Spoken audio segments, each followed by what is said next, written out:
శ్రీ కృష్ణ గారికి, అలాగే సభని చక్కగా నిర్వహిస్తున్నటువంటి సోదరుడు చంద్ర సుబ్బారావు గారికి, ఇంత పెద్ద కార్యక్రమానికి, ఇంత మంచి కార్యక్రమానికి ఎంతో మంది అతిరథ మహారాజులు ఇచ్చేశారు. వారందరికీ కూడా ముందుగా నమస్కారాలు తెలియజేసుకుంటూ, వేదిక పైన ఉన్నటువంటి ఈనాటి ముఖ్య అతిథులు మన ఏపీ నాటక అకాడమీ చైర్మన్ శ్రీ గుమ్మడి గోపాలకృష్ణ గారికి, అలాగే సాహితీ సంపాదకులు శ్రీ రవిబాబు గారికి, ఇంకా కృష్ణ గారికి, యువ గారికి, రవి గారికి, ఇప్పుడే చక్కగా మాట్లాడినటువంటి సోదరుడు అరవ రామకృష్ణ గారికి, డాక్టర్ గారికి, అలాగే కుమార్ కిషోర్ గారికి, మరి బొలిముద్ద శివరామకృష్ణ గారితో కలిసి మెలిసి తిరిగిన అనుభవాన్ని ప్రత్యక్షంగా చూసి మనందరికీ వివరించినటువంటి రవీంద్రబాబు గారికి ప్రత్యేకంగా ధన్యవాదాలు కూడా తెలియజేసుకుంటూ, మాట్లాడిన విషయాల్ని మళ్ళీ మాట్లాడకుండా సమయాభావం వల్ల కొద్దిగా స్పీడప్ చేయాల్సిన అవసరం కూడా ఉంది. పక్కన భువన విజయం కోసం ఒక కళాకారులు రెడీ అయ్యి మాకు ఎప్పుడు ఇస్తారండి అని ఆతృతలో ఉన్నారు. దాన్ని కూడా గమనంలోకి తీసుకుని నేను క్లుప్తంగా ముగిస్తాను. ఇవాళ అవార్డు గ్రహీతలు రవిబాబు గారు మన స్థానికుడు, నగరం కాలేజీ ప్రిన్సిపల్ గా మనందరికీ ఎంతో కొంత పరిచయం ఉన్నటువంటి సాహితీవేత్త. అయితే గుమ్మడి గోపాలకృష్ణ గారు మన పక్కన ఉన్నటువంటి కృష్ణా జిల్లా మేడూరులో జన్మించినప్పటికీ మనకి అతి తక్కువ సార్లు మాత్రమే తెనాలిలో కార్యక్రమాలకు వచ్చాయి. ఆయన్ని ఈ అవార్డుకి ఎందుకు ఎంపిక చేయాల్సి వచ్చింది, ఆయనలో ఉన్నటువంటి విశిష్టత ఏమిటి అన్నది కొద్దిగా మన ఆడియన్స్ కూడా 2 నిమిషాలు చెప్పాలని నాకు అనిపిస్తుంది. 2005లో ఫస్ట్ టైం నాకు ఆయనతో పరిచయం ఏర్పడింది. సరే, నా ఇన్విటేషన్ మేరకు మా ఇంటికి వచ్చారు.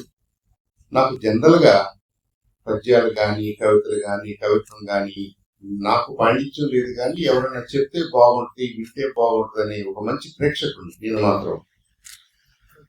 ఆ విధంగా నేను ఆయన ఇన్వైట్ చేయడం జరిగింది. వచ్చారు, మాతో పాటుగా కపుల్ ఆఫ్ డేస్ ఉన్నప్పుడు మిగతా ఫ్రెండ్స్ కూడా ఇన్వైట్ చేసి ఇష్టాగోష్ఠిగా ఒక చిన్న కార్యక్రమం అనుకున్నాం మా ఇంట్లోనే, బేస్మెంట్ లో, అమెరికాలో.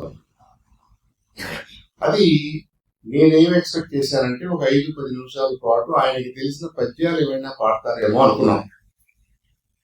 కానీ ఒక ప్రవాహం లాగా, ఒక సాహితీ ప్రవాహం లాగా కథ నుంచి, పిట్టకథ నుంచి, పద్యం నుంచి, అర్థం నుంచి సంస్కృతంలోకి వెళ్ళి మళ్ళీ తెలుగులోకి వచ్చి, మళ్ళీ నాటకంలోకి వచ్చి, మళ్ళీ డైలాగుల్లోకి వచ్చి, అక్కడ ఉన్నటువంటి పిల్లల్ని, పెద్దల్ని కనీసం 15-20 మంది మేము సీరియస్ గా కూర్చుంటే క్రౌడ్ కదలకుండా గంటన్నర సేపు మంత్రముగ్ధులు చేశాడు ఆయన.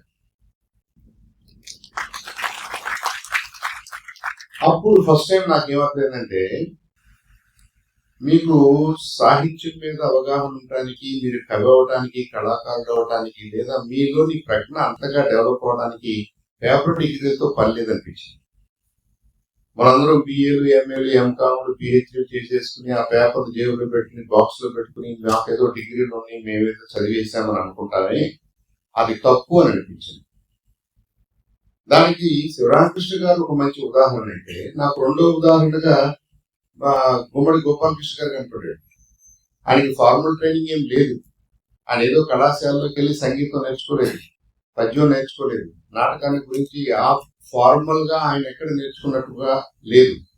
అంటే స్వయం కృషితో పెద్దల్ని వింటూ, పెద్దల్ని చూస్తూ, పెద్దల్ని అనుసరిస్తూ గుమ్మడి వెంకటేశ్వర గారు లాంటి వాళ్ళని, డాక్టర్ శ్రీనారాయణ రెడ్డి గారు లాంటి వాళ్ళని, వాళ్ళతో స్నేహం చేస్తూ డిఫరెంట్ గా ఆయన నేర్చుకున్నారు.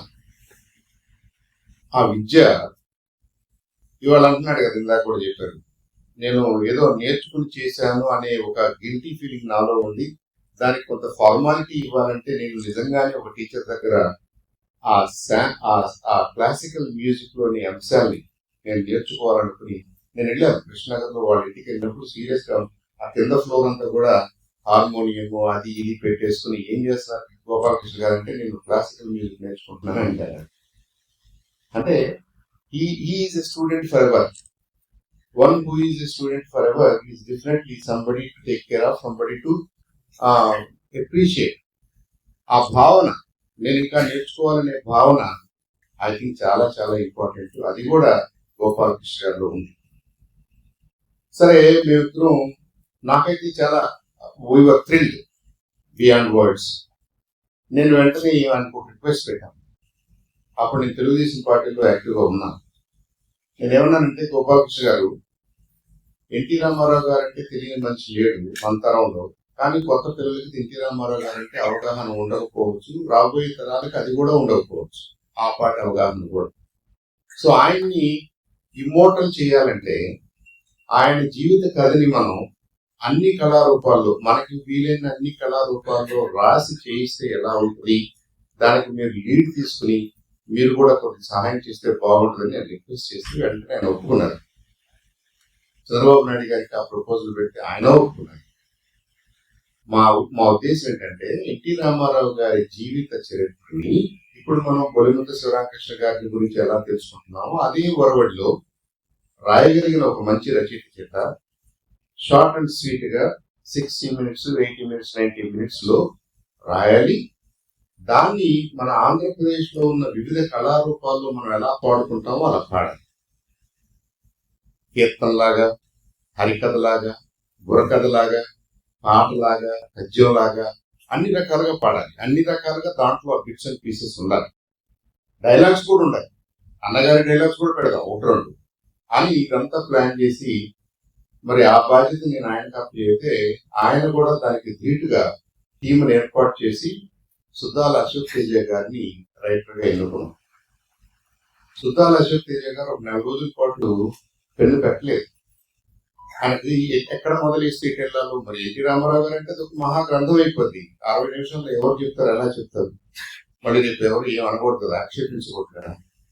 ఒక 4 రోజుల తర్వాత ఆయన ఉదయాన్ని ఫోన్ చేసి, దానికి టైటిల్ అయితే నాకు దొరికిందండి అన్నాడు.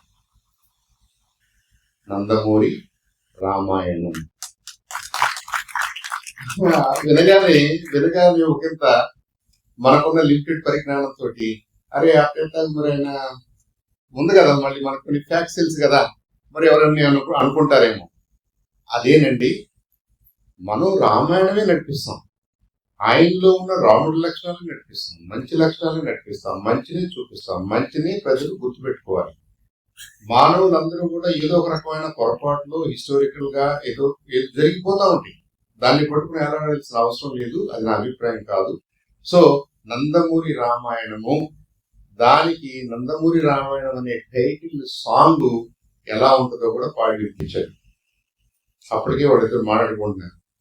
గోపాలకృష్ణ గారు కూడా ఈ సభపై బాగుంది, సుద్దాల అశోక్ తేజ గారి సాహిత్యం బాగుంటుంది, ఆయనకి విషయం కూడా తెలుసు, ఎన్టీ రామారావు గారితో పరిచయం ఉంది, అన్ని రకాలుగా బాగుంటుందని చెప్పేసి దాన్ని చేసాం, సిడీ చేసాం, రిలీజ్ చేసాం, అదంతా అయిపోయింది. దానికి మొత్తం మీద నడిపింది గోపాలకృష్ణ. అయితే ఎందుకు ఈ కథ చెప్తున్నానంటే, దాంట్లో కూడా ఒక విశిష్టమైన సంఘటన జరిగింది. దాంట్లో మేము బుర్రకథ పెట్టాలి అనుకున్నాం. చాలా లాంగ్ బుర్రకథ, 12-13 నిమిషాలు ఉంటుంది, 10 నిమిషాలు. ఆ బుర్రకథని ఫస్ట్ ఎస్పి బాలసుబ్రహ్మణ్యం గారు ట్రై చేశారు. హరికథని గంగాధర్ గారు ట్రై చేశారు. గంగాధర్ గారిది ఫైనల్ అయింది, దాంట్లో ఉంది. బుర్రకథ విషయంకి వచ్చేసరికి ఎస్పి బాలసుబ్రహ్మణ్యం గారిని చెన్నైకి రికార్డ్ చేయించాం.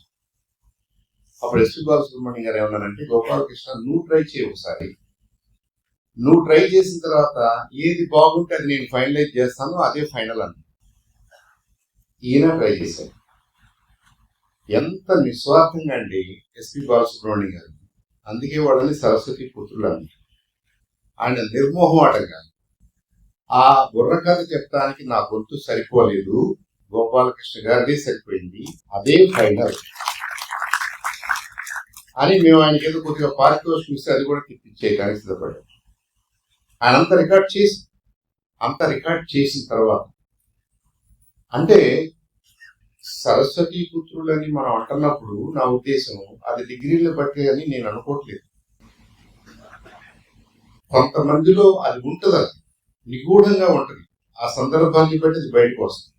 మరి ఎస్పి బాలసుబ్రహ్మణ్యం గారు లాంటి వాడు 9-10 నిమిషాల బుర్రకథని అనీక్యూవకలుగా నేను చేయలేను, నాది చాలదు, ఆ సౌండ్ చాలదు, గోపాలకృష్ణ గారికి మీరు ఫైనలైజ్ చేయాలి, అదే అట్టి పెట్టుకోవాలని చెప్పేసి స్వచ్ఛందంగా, అది మేము మాట్లాడింది కాదు, మేము అడిగింది కాదు, ఆయన బాగుండేది అనే ధైర్యం తెలుగు రాష్ట్రాల్లో ఎవరికన్నా ఉంటుందా, ఇండియాలో ఎవరికన్నా ఉంటుందా?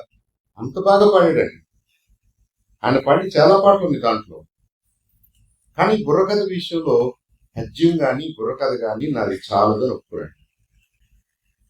అంత మంచి గానం ఉంది, అంత మంచి సాహిత్యం మీద అవగాహన ఉంది, సబ్జెక్ట్ మీద అవగాహన ఉంది, ఆ ఫ్లో ఉంది, సమయ స్ఫూర్తి ఉంది. ఎప్పుడు కథ చెప్పాలి, ఎప్పుడు పిట్టకథ చెప్పాలి, ఎప్పుడు పద్య రూపంలో చెప్పాలి, ఎప్పుడు సూక్తి రూపంలో చెప్పాలి అన్నంత భాష ఉంది. మరి ఈయన ఇన్ని విషయాలుండి మనం ఎక్కడ హోల్డ్ చేస్తున్నాం? దురదృష్టం ఏంటంటే మనం కొలోనియల్ డేస్ నుంచి కూడా పేపర్ డిగ్రీలకు ఎక్కువ ప్రాధాన్యత ఇస్తూ ప్రతిభని పక్కన పెట్టేస్తున్నాం. అది కరెక్ట్ కాదు. కాబట్టి ఈ బొల్లిముత్త ఫౌండేషన్ యొక్క గోల్స్ లో ఒక గోల్ గా ఎన్నుకున్నందుకు కమిటీ సభ్యులందరినీ కూడా నేను మనస్ఫూర్తిగా అభినందిస్తూ ధన్యవాదాలు తెలియజేస్తూ, మీరు ప్రతిభని ఎన్నుకోండి, ప్రజ్ఞని ఎన్నుకోండి. కాగితాల్లో ఉండే డిగ్రీలు ఉంటాయి, ఉండకపోతాయి. మనకి రామకృష్ణ గారు ఏం నేర్పించాడు, ఏం చూపించాడు, ఎందుకు ఆయన్ని మల్టీ డిసిప్లినరీ ఏమంటాం దాన్ని అనేక రంగాల్లో ఆయన ప్రతిభను చూపించాడు. ఆయన కూడా కాగితం డిగ్రీ ఏం లేదు. ఆయన ఒక సందర్భంలో నాకు బాగా గుర్తు, మమ్మల్ని కూర్చోబెట్టుకుని కథ చెప్పాడు. ఏదో సందర్భంలో ఒక సన్నివేశంలో మంత్రాలు రాయాల్సి వచ్చిందట. మంత్రాలు అంటే మరి బ్రాహ్మణి కాదు కాబట్టి ఈయన ట్రైనింగ్ లేదు కాబట్టి అని చెప్పేసి ఆత్రేయ గారిని పిలిచి రాయమన్నారట. ఆత్రేయ గారు రాస్తే శివరాం గారు అలా కాదు, దానికి భావన రాదు, తప్పు వస్తుంది కాబట్టి తిప్పి మళ్ళీ ఈయన రాశారట అదే సాంస్క్రిట్ లో. ఆత్రేయ గారు, శివరాం నువ్వు చెప్పిందే కరెక్ట్, నేను వెరిఫై చేశాను, నువ్వే అసలైన బ్రాహ్మణుడు అయ్యా, అదే పెట్టమన్నాడు.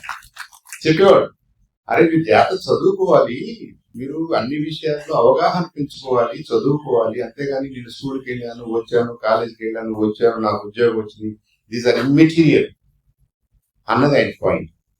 అలాంటి మంచి పాయింట్స్ ని సెలబ్రేట్ చేసుకోవడానికి, మరి అలాంటి మంచి భావాల్ని సొసైటీలో తీసుకెళ్ళడానికి, మంచి మనుషుల్ని గుర్తించి వాళ్ళ జీవిత కథల్ని, జీవిత ఆశయాల్ని మనం ఇంకొద్దిగా ముందుకు తీసుకెళ్ళడానికి తోడ్పడాలనే సదుద్దేశంతో ఈ ఫౌండేషన్ వారు, పులంత శివరామకృష్ణ ఫౌండేషన్ వారు, ఆ కమిటీ సభ్యులందరూ చేస్తున్న ఈ ప్రయత్నానికి మనస్ఫూర్తిగా అభినందనలు తెలియజేస్తూ, మనందరం కూడా ఏదో కొంతగా వృధాభక్తిగా దీంట్లో భాగస్వామ్యులందుకు గర్వపడుతూ మీ అందరికీ కూడా ప్రత్యేకంగా ధన్యవాదాలు తెలియజేస్తూ, నేను ఇవాళ ఇక్కడ ఉన్న ఇద్దరు ప్రతిభామూర్తుల్ని ప్రత్యేకంగా అభినందిస్తూ మనందరి తరఫున సెలవు తీసుకుంటున్నాను. Thank you.